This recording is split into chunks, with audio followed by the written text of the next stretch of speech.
ಅಂದರೇನು ನೀನೇ ಅಂದೆ ನಾನು, ಚಂದಮಾಮನನ್ನೇ ಮೆಚ್ಚಲಿಲ್ಲ ನಾನು.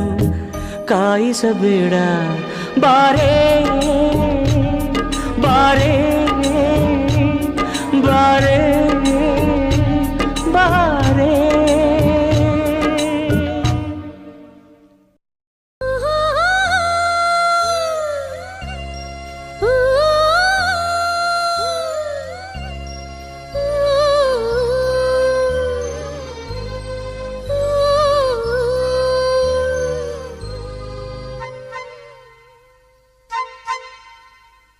ಅಂದು ಮೇಘ ಸಂದೇಶ